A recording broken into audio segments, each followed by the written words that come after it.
So here's a piece of local trivia. In the 3600 block of Olive, in fact, right where Channel 9's building is today, there used to be an old auto repair shop, and I mean old. Goes back before the days of Henry Ford's Model T assembly line process.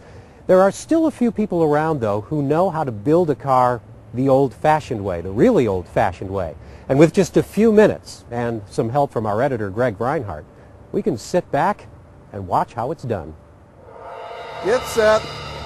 Less than 15 minutes now. Go. Time to start.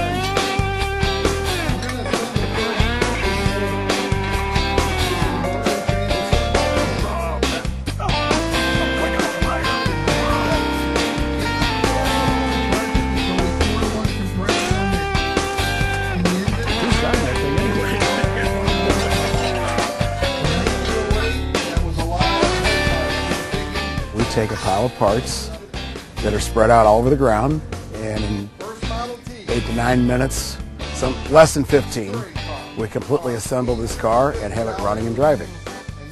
We say under 15 minutes, and it has taken as much as 15 minutes sometimes. We've done it as little as 7:20 or 7:30. You know, that's with a group of guys that really are well polished and well practiced and everything. But it's typically in the 8 or 9 minute range.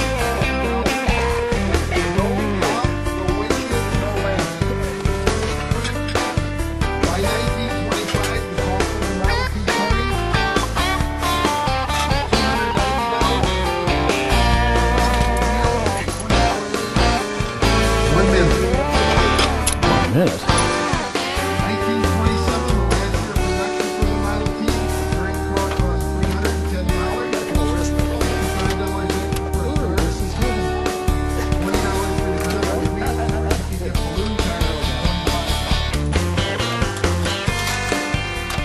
You know, we have this unofficial rule: whatever you take off is what you put on. When the guy says go, you're supposed to put on exactly the things you took off, and it sometimes works and sometimes it doesn't work.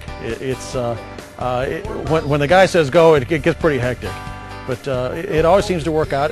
No two demonstrations are ever the same.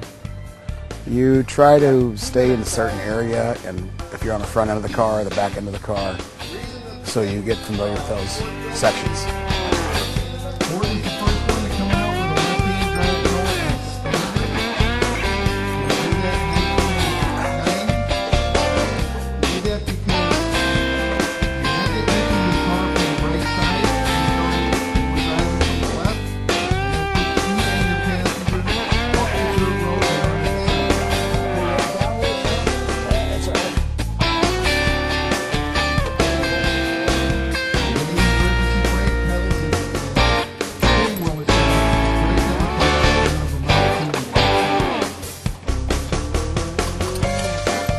Three minutes, 10 seconds.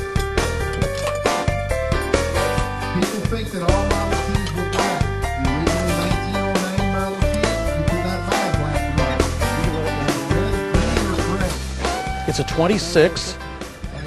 26 Ford Roadster, and it is all 26 Ford Roadster too. The only thing that's not a genuine Ford on there is the trunk, and they were pretty expensive to buy, and so we opted for making a wooden one. But it's the same contours and the same dimensions as the standard 26 trunk, but the one on there is wood. But everything else on there is genuine Model T Ford.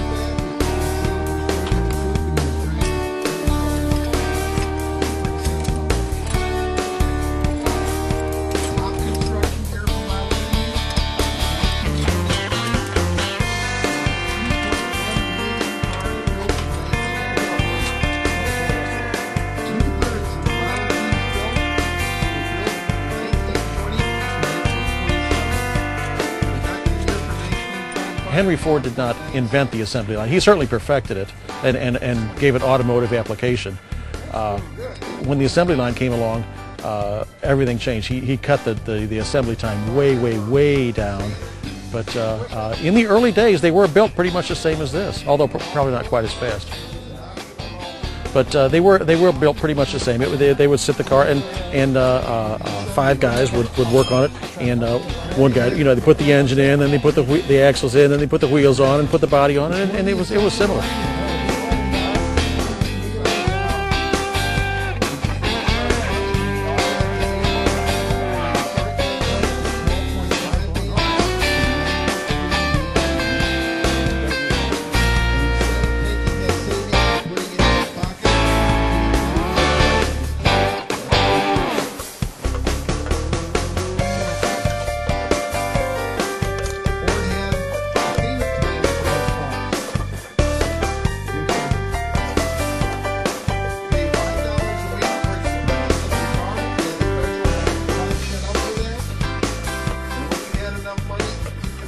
demonstrations such as this were done in the 30s pretty commonly. It was Depression times. It was Model Ts were cheap, and they could be had for nothing. And these people looking for cheap entertainment bought these things and modified them slightly so they could be assembled rapidly, and put on demonstrations, so let's say at county fairs and racetracks and stuff like that.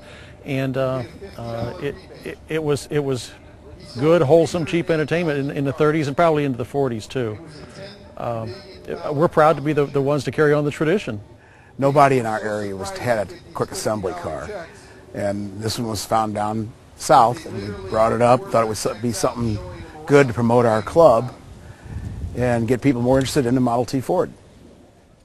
I had the idea, but didn't know exactly where to start, and I saw one for sale in a magazine.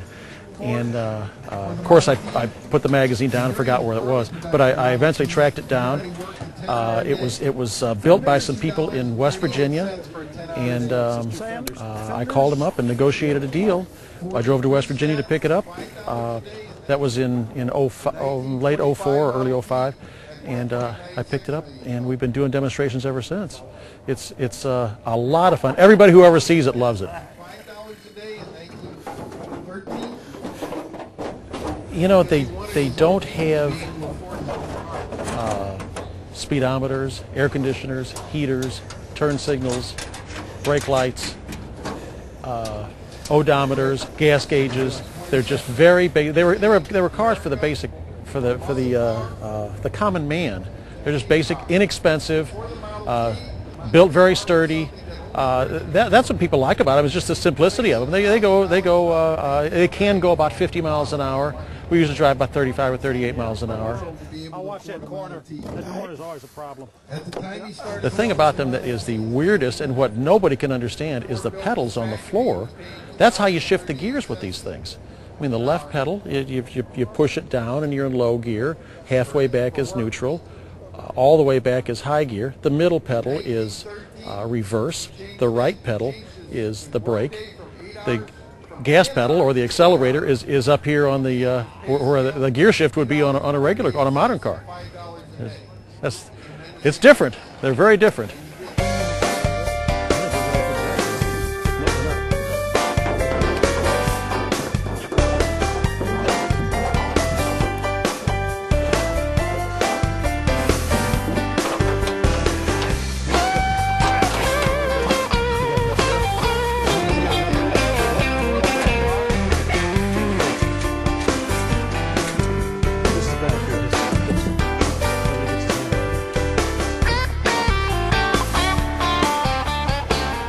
Driving them is kind of different.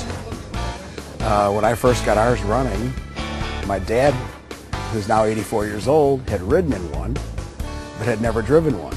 And we were laughing so hard because they're totally different to drive than a regular manual transmission car. It's a planetary transmission. It's a predecessor to the automatic that we have today. And everything's backwards, and you push down on the clutch to get going, and instead of releasing the clutch. And we had so much fun. It took me a while to, get my confidence just to even go around the block once we got it going. Now it's pretty much second nature.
so long.